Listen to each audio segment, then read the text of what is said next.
What is the one thing you cannot take away from a middle-aged woman? Now, I'm not talking about bread or cheese here. I'm talking about something much more powerful. Even the thought of stopping this makes women angry.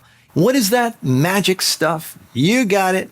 Coffee. Now, I made a video about coffee already. I'll put the link down below. You got to watch that. It gives you, I'm not going to give you all those reasons again or that, but this is so important.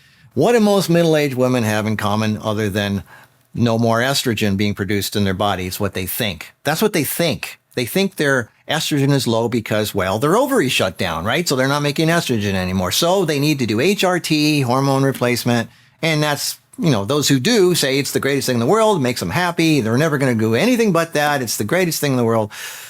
Well, what they don't understand is when your female parts shut down because you're not making babies anymore, there's no need for that. Well, you still need estrogen. But if you're clean and healthy, guess what? Your body can still make estrogen. But what is the body part that makes that estrogen?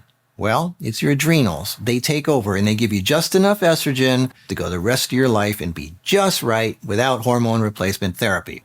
Now, what's the problem here? Well, adrenals get burned out very easily by two things. You got it: stress and coffee.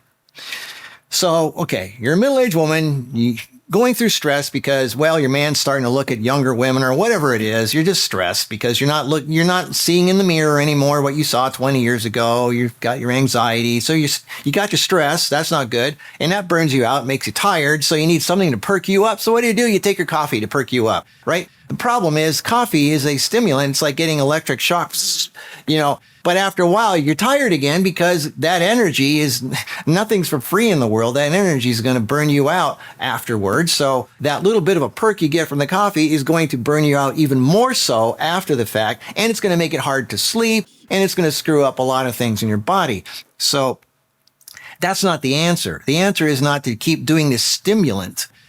The answer is to get your body clean and healthy so it can make its own estrogen again. So you don't need to do the hormone replacement therapy. And the other thing is, I mentioned before, another thing that women do a lot of in middle age is high carb, low fat diets. High carb because carbs make them feel good, and low fat because they don't want to get fat. Well, we've already discussed this in another video of mine. I'll put the link down below, that healthy fats do not make you fat.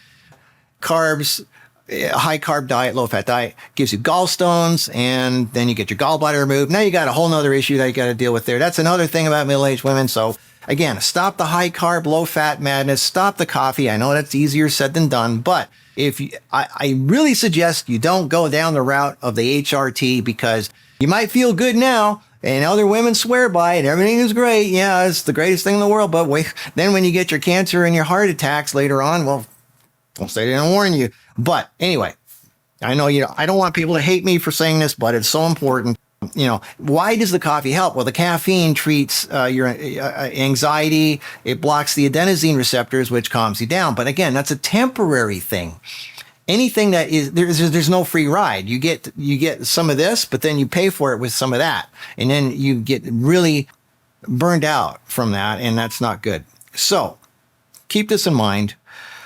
If you really want to be healthy and free for the rest of your life, cut the coffee. And there are replacements. I mean, there are like dandelion root tea, chicory. Those are very coffee-like. They can give you that coffee experience without the bad side effects.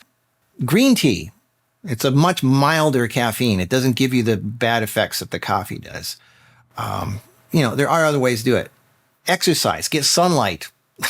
That'll make you feel good. That'll handle you. You go for 10,000 steps a day. That'll ease your stress. But don't sit there and feel sorry for yourself and do hormone therapy and do high carb, low fat diets and wonder why you're not happy and why things are just not flowing for you. So anyway, I know I'm not the guy that tells you what you want to hear, but I want you to be happy. I want you to be free. I want you to live the life that you deserve. So I hope some of you have the courage to do this because you will definitely feel the difference. I'll see you in the next video. Bye.